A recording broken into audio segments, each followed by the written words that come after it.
Guys, welcome to my YouTube channel DRXHK coaching में। आज हम लेकर आए हैं समास। समास क्या है जो सभी कंपटीशन में और बोर्ड परीक्षा में पूछा जाता है। समास क्या है, एक नंबर आपका चला जाता है। आज ऐसे ट्रिक से हम बताएंगे, ऐसे ट्रिक से बताएंगे कि तुरंत आपको याद हो जाएगा। प्लीज आप वीडियो को लास्ट तक जरूर देखें। जो लोग वीडियो में नए हैं चैनल को सब्सक्राइब करें, लाइक करें और बेल आइकन को जरूर दबाएं, अपने दोस्तों तक शेयर करें। ठीक है, वीडियो लास्ट तक देखें। इस ट्रिक से बताएंगे कि आपको तुरंत याद, जिंदगी में भूलना नहीं है आप लोगों को। ठीक है, तो देखो आप समास। समास पहले जानेंगे समास क्या होता है। समास क्या होता है, तो समास क्या होता है पहले जानेंगे हम लोग। तो समास, समास किसे कहते हैं? समास का अर्थ है समास को संक्षिप्तीकरण। क्या? संक्षिप्तीकरण या संक्षेप, यानी बड़े शब्द को संक्षेप में कर दो, छोटा। जब दो शब्द मिलकर, जब दो सार्थक शब्द मिलकर तीसरे शब्द का निर्माण करते हैं तो उसे क्या कहते हैं? समास। क्या कहते हैं? समास। जब दो सार्थक शब्द मिलकर तीसरे शब्द का निर्माण करते हैं तो उसे समास कहते हैं। समास कितने प्रकार के होते हैं? कुछ लोग कंफ्यूज हैं। 4 प्रकार के होते हैं। हाँ, माना गया है 4 प्रकार का होता है, लेकिन अगर कहीं परीक्षा में आ जाता है कि समास कितने प्रकार के होते हैं तो आप लोग को टिक लगाना है, लिखना है 6 प्रकार। कितने? 6 प्रकार। ठीक है, तो ये 6 प्रकार लिखा है समास। समास के बारे में हमने बताया। अब क्या है? ट्रिक। समास तो 6 प्रकार के होते हैं। ट्रिक, तुरंत याद, कभी भूलना नहीं, तुरंत याद। ट्रिक से द्वंद्व अब तक। क्या? द्वंद्व अब तक, ये ट्रिक है। ट्रिक ये है ट्रिक। द्वंद्व अब तक, द्वंद्व मतलब दा से द्वंद्व समास, दा से द्विगु समास। ठीक है, आ से अव्ययी समास, वा से बहुब्रीहि समास, ता से तत्सम पुरुष समास, का से कर्मधारय समास। हो गया, याद कर लो। द्वंद्व अब तक, ट्रिक, द्वंद्व अब तक, याद हो गया ना? 6 प्रकार, 1 2 3 4 5 6, 6 समास याद हो गया। 6 प्रकार के होते हैं। कौन सा? अब पहला जो समास है हमारा द्वंद्व समास। द्वंद्व समास क्या है? यदि दोनों पदों के बीच में योजक चिन्ह लगा हो और विग्रह करने पर और या योम आए तो द्वंद्व समास कहलाता है। जो योजक चिन्ह होता है, ये योजक चिन्ह है, ये अगर आता है और जब इसका विग्रह किया जाता है तो और या ये सब आता है तो क्या होता है वहां पर? द्वंद्व समास। द्वंद्व में यही अनुमान लगा लीजिए, यही शब्द आएगा, यही योजक चिन्ह आएगा और इसी योजक चिन्ह में क्या होगा? द्वंद्व समास होगा। ठीक है, क्या होगा? द्वंद्व समास। तो आप लोग देखिए जो इसका वो है द्वंद्व समास। अब देखिए द्वंद्व समास में क्या है। जिस प्रकार से पहले द्वंद्व समास, द्वंद्व में क्या लिखेंगे हम लोग? पहले इसे लिखो, रात, योजक चिन्ह, दिन। दूसरा राजा, रानी, नदी, नाला, खरा, खोटा। खरा, खोटा। ध्यान दीजिए, आप लोग ध्यान दीजिए, तुरंत याद होगा। बस केवल द्वंद्व में ही छिपा रहता है और द्वंद्व समास में और या छिपा रहता है, यही छिपा रहता है। ये इसी योजक चिन्ह को हटाओ और या लगाओ। योजक चिन्ह हटाओ या और लगाओ, द्वंद्व समास तुरंत हो जाएगा। चलो देखो, ये 2 शब्द होते हैं, तीसरे शब्द का निर्माण कर देते हैं। रात, दिन, यानी इसके बीच में जो योजक चिन्ह हटेगा तो क्या लग जाएगा? और, तो रात हो जाएगा और दिन, रात और दिन हो गया। अब है राजा रानी, तो हो जाएगा राजा और रानी। क्या हो जाएगा? राजा और रानी। अब अगला है नदी नाला, क्या? नदी नाला। ये विलोम होता है, रात है तो दिन है तो ये और लग गया, राजा है तो रानी है तो ये क्या हो गया, इसमें भी और लग गया। अब देखो नदी नाला, नदी नाला, तो नदी नाला होगा ये से नदी या नाला, क्या होगा? नदी या नाला। ठीक है। खरा खोटा तो हो जाएगा खरा या खोटा, क्या हो जाएगा? खरा या खोटा। तो आप लोगों को भूलने की जरूरत नहीं, आप लोगों को तो तुरंत याद हो गया होगा द्वंद्व समास। द्वंद्व समास में क्या छिपा है और हो गया। ठीक है, तो द्वंद्व समास बता दिया आप लोगों को। ठीक है, उसमें योजक चिन्ह होता है, वहां पर और या लगाया जाता है, तो हो गया। अब आपको बताएंगे द्विगु समास। क्या? द्विगु समास। द्विगु समास क्या होता है? जिस शब्द में पहला शब्द संख्यावाचक हो वहां द्विगु समास होता है। पहला जो संख्या, पहला पद जो होता है, पहला संख्या होता है, वो जो पहला शब्द होता है वो संख्यावाचक होता है, इसलिए वहां द्विगु समास होता है। इसमें समूह का पता चलता है, जो ये द्विगु समास होता है इसमें समूह का पता चलता है, इसलिए वह द्विगु समास होता है। जैसे पहला शब्द संख्यावाचक, जैसे दोपहर, यानी दोपहर। पहचान इसका जान लीजिए, क्या? पहचान तुरंत याद होगा, कभी जिंदगी में भूलोगे नहीं। जो पहचान होता है इसका, इसमें समूह का पता चलता है। किसका? समूह का पता चलता है। ठीक है, समूह, तो समूह का पता चलेगा दोपहर, यानी दो पहाड़ों का समूह, यानी कि इसका जो समास विग्रह होगा हो जाएगा दो पहाड़ों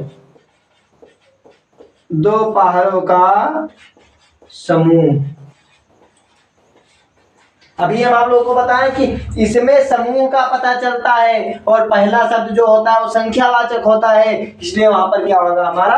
द्विगु समास। तो देखो दो पहाड़ों का समूह हो गया, यहाँ पर समूह बताया जा रहा है तो होगा द्विगु समास। ठीक है, अब आगे तिरंगा। तिरंगा यानी तीन रंगों का समूह होगा तिरंगा। देखो तिरंगा यानी ती मतलब तीन, रंगा मतलब रंग, का मतलब का समूह।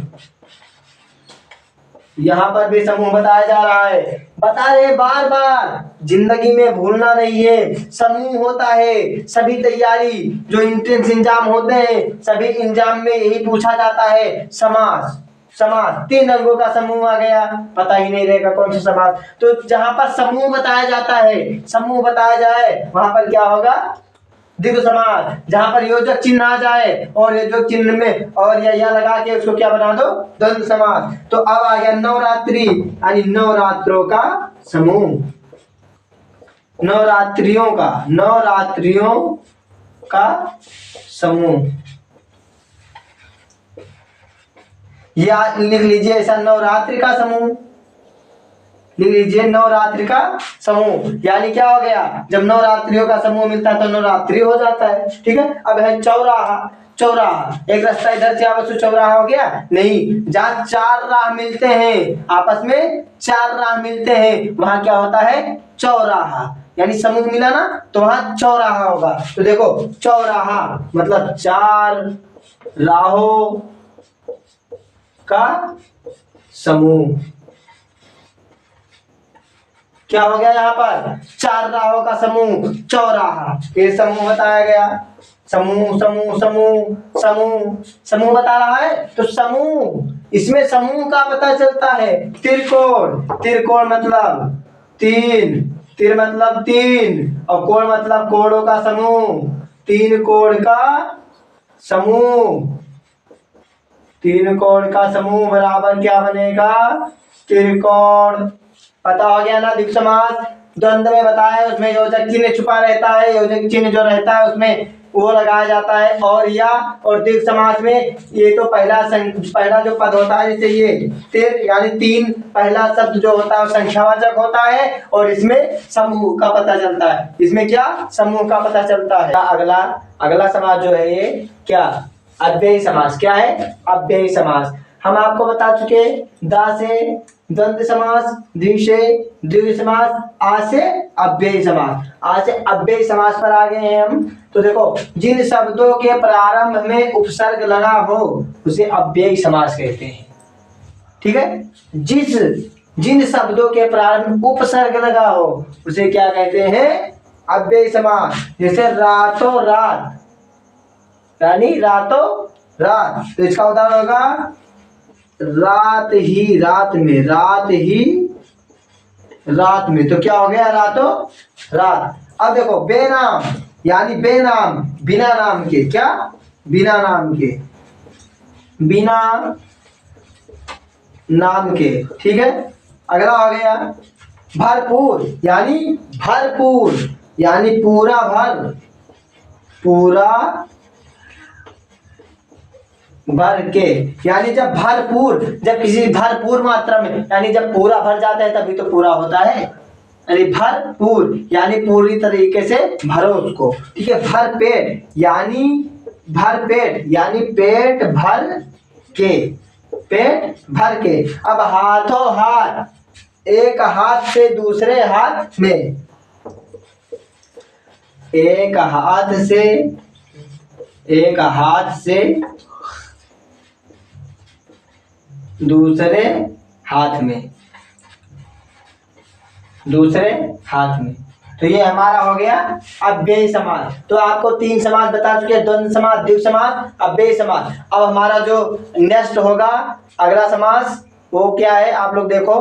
तो अगला जो समास है आपको बता चुके हैं पहले समास। अब अगला समास जो है बहुब्रीहि समास। क्या है? बहुब्रीहि समास। बहुब्रीहि समास में देखो क्या होता है, जिस समास में कोई भी पद प्रधान नहीं होता है, यानी बहुब्रीहि समास जो होता है इसमें कोई भी पद प्रधान नहीं होता है, और अर्थात दोनों शब्द मिलकर तीसरे पद की ओर संकेत करते हैं, बहुब्रीहि समास कहलाते हैं। कोई 2 पद मिलता है, 2 शब्द मिलते हैं और तीसरे की ओर संकेत करते हैं, ठीक है। तीसरे की ओर संकेत के तो क्या होगा? बहुब्रीहि समास, ठीक है। तो जैसे देखो मैं नोट पे देख लीजिए, इसमें देवी देवताओं के नाम ज्यादातर आते हैं, 2 शब्द से मिलकर तीसरे शब्द की ओर संकेत करते हैं, वहां क्या होता है? बहुब्रीहि समास। बहुब्रीहि समास में देखो घनश्याम, घनश्याम यानी घन के समान श्याम, घन के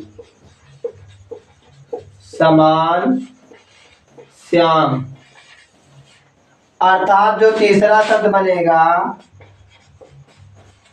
वो होगा कृष्ण, ठीक है। देखो 2 शब्द मिले, तीसरे शब्द की ओर संकेत कर रहे हैं, कह रहे घनश्याम, तो यहाँ हो रहा है घन के समान श्याम, अर्थात कौन? श्री कृष्ण। अब क्या कह रहा है? लंबोदर, लंबोदर यानी होगा लंबा है उदर जिसका, लंबा है उदर जिसका, लंबा है उदर जिसका, अर्थात कौन हो सकता है? बताओ तुम लोग, कौन हो सकता है?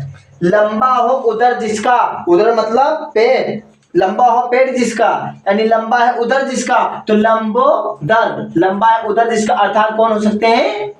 गणेश। कौन? गणेश, गणेश, ठीक है। लंबा है उधर जिसका जो है गणेश। 10 आनन, आनन मतलब होता है मुख, यानी 10 है मुख जिसके, यानी लीजिए कि 10 है आनन जिसके, यानी 10 है आनन, आनन मुख जिसके, अर्थात कौन हो सकता है? अर्थात रावण। रावण के तो 10 मुख था, यानी आनन मतलब मुख होता है, तो 10 आनन, 10 है आनन जिसके, अर्थात तो होगा रावण। अगला है गंगाधर। क्या? गंगाधर, धर मतलब धारण करने वाला, यानी कि गंगा को धारण करने वाला, गंगा को धारण करने वाला, अर्थात कौन है वो? अर्थात शिव जी, शिव जी, यानी गंगा को धारण करने वाले जो शिव भोले शंकर हैं, गंगा को, जो उनके जटा पर गंगा है ना, गंगा को धारण किए हैं, इसलिए जो गंगा को धारण करने वाला कौन है? अर्थात शिव जी। यानी यहाँ पर क्या बताया जाता है, ज्यादातर देवी देवता आते हैं और इसमें कोई पद प्रधान नहीं होता है। दो शब्द मिलकर तीसरे शब्द की ओर संकेत करते हैं। अब हमारा अगला जो समास होगा वो होगा तत्पुरुष समास। हमारा अगला समास बता दिए थे। अब इसके बाद जो आ गया कौन सा समास, हमारा तत्पुरुष समास। तत्पुरुष समास क्या है? तत्पुरुष जिसमें उत्तर पद प्रधान होता है, जिसमें उत्तर पद प्रधान होता है उसे तत्पुरुष समास कहते हैं। क्या कहते हैं? तत्पुरुष समास। जिसमें उत्तर पद, कौन सा पद? उत्तर पद प्रधान होता है उसे तत्पुरुष समास कहते हैं। तत्पुरुष समास, ठीक है। पहचान कैसे करेंगे कि तत्पुरुष समास है? का है, को है, के है, लिए है, से है। मतलब कर्ता को कर्म से, करण मतलब कर्ता का कर्म को कर्ण से, मतलब जो ये होता नहीं है इस प्रकार से, मतलब कर्ता को कर्म का कर्ण से, अपादान संप्रदाय अपादान, ये जो है ना इसको इसी प्रकार से ये होता है। तो इसमें ये जरूर आएगा, यही पहचान है। इसे देखो उदाहरण में आ गया मूर्ति को बनाने वाला, यानी को आया ना ये, या को है यहाँ, ये को आ गया। मूर्ति को बनाने वाला अर्थात जो मूर्ति बनाता है वो क्या है? मूर्तिकार हो गया। मूर्ति को बनाने वाला मूर्तिकार हो गया। फिर मांस को खाने वाला जो मांस खाता है वो मांसाहारी हो गया। क्या? मांसाहारी। फिर साग को खाने वाला क्या हो गया? शाकाहारी। साग को खाने वाला शाकाहारी। वीडियो को लास्ट तक देखें, समझ में जरूर आएगा। अब देखो अगला जो समास होगा हमारा, ये तो तत्पुरुष समास हो गया। अब अगला समास जो है कर्मधारय समास। पहले तत्पुरुष समास, बहुव्रीहि समास, द्विगु समास, द्वंद्व समास। पहले द्वंद्व समास होता है, फिर द्विगु, फिर अव्ययी, फिर बहुव्रीहि, फिर तत्पुरुष समास बताए। उसके बाद में क्या है लास्ट वाला? कर्मधारय समास। कर्मधारय समास क्या होता है? जिस समास में प्रथम पद दूसरे पद की विशेषता बताता है कर्मधारय समास कहलाता है। जो कर्मधारय समास है ये जिस समास में प्रथम पद दूसरे पद की विशेषता बताता है कर्मधारय समास कहलाता है। ये नोट जो है ध्यान रखिए, ये इसका वो ट्रिक है, नोट है। जो यही शब्द आएगा इसमें पद की तुलना की जाती है, यानी एक पद दूसरे पद की विशेषता बताता है तो तुलना की जाती है। इसमें जो, के, है जो, यानी है जो, ये वाला, फिर के समान, ये वाला, ये शब्द जरूर आएगा। देखो अब है चरण कमल। उदाहरण में क्या है? चरण कमल, यानी कि कमल के समान चरण। क्या? कमल के समान चरण। कमल के समान चरण। देखो ये के समान आ गया कि नहीं? आया कि नहीं?